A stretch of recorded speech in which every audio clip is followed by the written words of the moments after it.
आणि आता पाहूया सुपरफास्ट 50 बातम्या।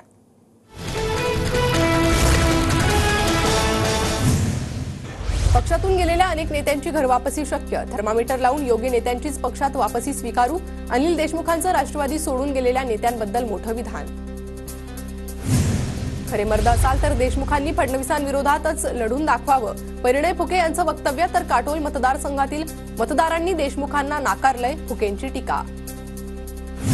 भंडारा गोंदियातील 3 जागांवर आमचा दावा, महाविकास आघाडीच्या बैठकीत आम्ही या जागा आग्रहाने मागू, अनिल देशमुखांचा भंडारा गोंदियातील जागांवर दावा। परभणीत वंचित बहुजन आघाडी 4ही मतदारसंघात ओबीसी उमेदवार देणार, पक्षाकडून ओबीसी उमेदवार चाचपणी सुरू, पत्रकार परिषदेत वंचित पदाधिकाऱ्यांची माहिती।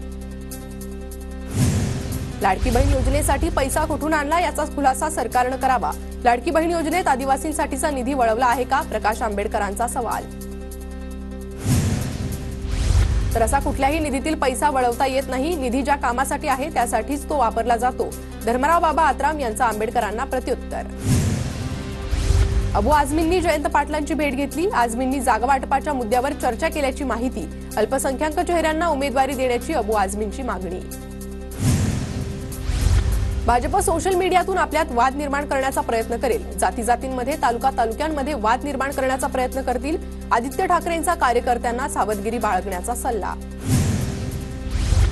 अजित पवारांची जनसन्मान यात्रा उद्यापासून पुन्हा सुरू होणार, उद्या लातूरमधून यात्रेला सुरुवात होणार, 31 ऑगस्टपासून जनसन्मान यात्रा विदर्भात जाणार।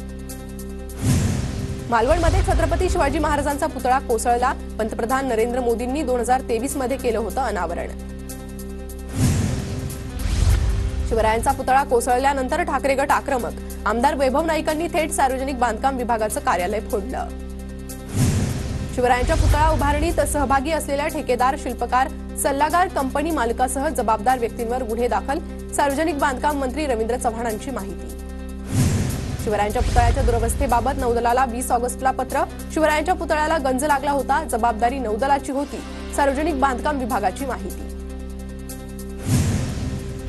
भारतीय नौदलाकडून घटनेच्या चौकशीसाठी समिती गठीत, चौकशीसोबत नौदल तातडीनं पुतळा उभारण्यासाठी पावलं उचलणार, शिवरायांचा पुतळा कोसळण्याच्या प्रकरणात नौदलाकडून पहिली प्रतिक्रिया। शिवरायांचा पुतळा कोसळल्याची बातमी मनाला वेदना देणारी, 8 महिन्यांपूर्वी उभारलेला पुतळा कोसळतोच कसा, ज्या पुतळ्याचं अनावरण पंतप्रधानांच्या हस्ते होणार त्याची तपासणी वगैरे काही केली होती की नव्हती, राज ठाकरेंची ट्विट करत त्यांचा सवाल। सोसाट्याच्या वाऱ्यामुळे पुतळ्याचं नुकसान, आज नेव्हीचे अधिकारी पाहणी करतील, लवकरात लवकर शिवरायांच्या पुतळ्याची नव्याने उभारणी करू, मुख्यमंत्री शिंदेंचं आश्वासन। शिवरायांचा पुतळा कोसळल्याच्या घटनेनंतर सार्वजनिक बांधकाम मंत्री रवींद्र चव्हाण घटनास्थळी, रवींद्र चव्हाणांवर फौजदारी कारवाई करा, ठाकरे गटाच्या विनायक राऊतांची मागणी। शिवरायांचा पुतळा उभारणारा कंत्राटदार ठाण्यातील, निकृष्ट काम करणाऱ्या ठेकेदारांची आणि संबंधित अधिकाऱ्यांची निष्पक्ष चौकशी व्हावी, खासदार सुप्रिया सुळेंसह अमोल कोल्हेंची प्रतिक्रिया। सरकारसाठी अपशकुन, निसर्गाकडून सूचक इशारा, शिवरायांचा पुतळा आधी कधीच पडला नाही, विरोधकांनी सरकारला घेरलं, पुतळ्याच्या कामात भ्रष्टाचार झाल्याचाही आरोप। खासदार वसंत चव्हाण यांच्यावर आज अंत्यसंस्कार होणार, सकाळी 11 वाजता अंत्यसंस्कार होणार।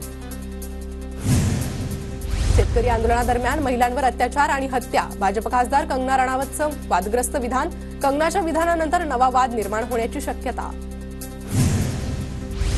झारखंडच्या मुक्ती मोर्चा पक्षात फूट, 30 ऑगस्ट रोजी चंपई सोरेन भाजपात प्रवेश करणार, चंपई सोरेन झारखंडचे माजी मुख्यमंत्री। नाशिक जिल्ह्याला आज पावसाचा येलो अलर्ट, गोदाघाट परिसरात पूरस्थिती, त्र्यंबकेश्वरमधील बाजारपेठांमध्ये देखील पाणी साचलं, रहिवाशांना सतर्क राहण्याचा इशारा।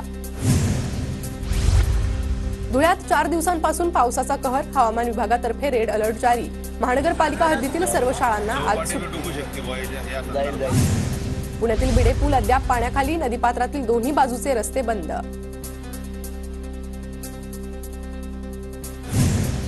सोलापूरच्या उजनी आणि वीर धरणातून सोडलेल्या पाण्यामुळे भीमा नदीच्या पाणी पातळीत वाढ, अंबाबाई पटांगण येथील व्यासनारायण झोपडपट्टीतील 30 कुटुंबांचं स्थलांतर, तर दगडी पूल तसेच इस्कॉन घाट पाण्याखाली। नाशिकमध्ये एकलव्य नगर आणि डांग सौदाणेला जोडणारा पूल कोसळला, एकलव्य नगर आणि डांग सौदाणे गावाचा संपर्क तुटला। बुलढाण्यातील संग्रामपूर तालुक्यातील मोमिनाबादमध्ये मुसळधार पाऊस, वान नदीच्या पुलावरून पाणी गेल्यानं मोमिनाबादकडे जाणारा रस्ता बंद, मोमिनाबाद गावाचा संग्रामपूर तालुक्याशी संपर्क तुटला. नंदुरबारमधील नवापूर तालुक्याला पावसानं झोडपलं. नेसू नदीला पूर आल्यानं 3 गावांचा संपर्क तुटला. जीव धोक्यात घालून ग्रामस्थांचा नदीतून प्रवास. धुळे जिल्ह्यातील साक्री तालुक्यात जोरदार पाऊस. अक्कलपाडा धरणाचे सर्व दरवाजे उघडले. पांझरा नदीकाठच्या गावांना सतर्कतेचा इशारा. साताऱ्यातील कढेर धरणात 95% पाणीसाठा. पाण्याची आवक वाढल्यानं 1100 क्युसेकने विसर्ग सुरू. नदीपात्राजवळील लोकांना सतर्कतेचा इशारा. पुण्यात कोथिंबीर जुडी 40 रुपयांवर, तर हिरव्या भाजीपाल्यांची आवक घटल्यानं दरात मोठी वाढ. आज मुंबईत मुसळधार पावसाची शक्यता. हवामान खात्याचा अंदाज. तर ठाणे आणि पालघरला येलो अलर्ट जारी. म्हाडाच्या मुंबई मंडळाच्या 2030 घरांच्या सोडतीसाठीच्या अर्ज विक्री स्वीकृतीला अद्यापही चांगला प्रतिसाद नाही. प्रतिसाद पाहता सोडतपूर्व प्रक्रियेला 15 दिवसांची मुदतवाढ देण्याचा मंडळाचा विचार.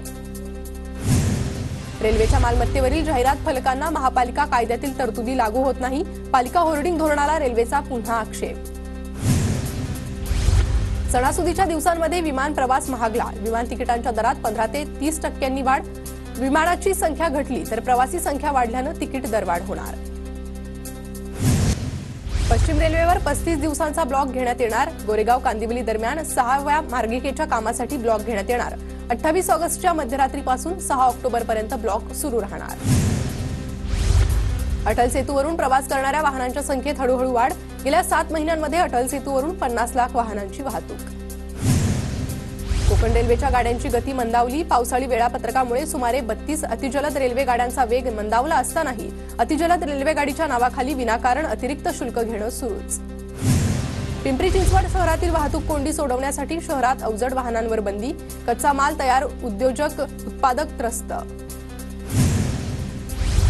मुंबईत 1 लाख गोविंदांना विमा कवच. यंदा 1 लाख गोविंदांची विमा नोंदणी अपेक्षा असताना 1324 मंडळातील 1 लाख गोविंदांची विमा नोंदणी पूर्ण. कृष्ण जन्माष्टमी निमित्त मथुरेत भाविकांची गर्दी. पाटण्यातील इस्कॉन मंदिरातही भाविकांनी लावल्या रांगा. कृष्ण जन्माष्टमीच्या देशभरात उत्साहाचं वातावरण. श्रीकृष्ण जयंतीचा सर्वत्र उत्साह. गिरगावमधील इस्कॉन मंदिरात भाविकांची गर्दी. भगवान श्रीकृष्णाचा जन्म सोहळा मोठ्या उत्साहात संपन्न. भिवंडी शहरात कृष्ण मंदिरात जन्माष्टमी सोहळा संपन्न. मंदिरात भजन कीर्तन कार्यक्रमाचं आयोजन. भाविकांची गर्दी. पंढरपूरमध्ये मुरलीधर मंदिरात कृष्ण जन्माष्टमीचा उत्साह. श्रीकृष्णाच्या प्रतिकात्मक मूर्तीचं विधिवत पूजन करून जन्माष्टमी साजरी.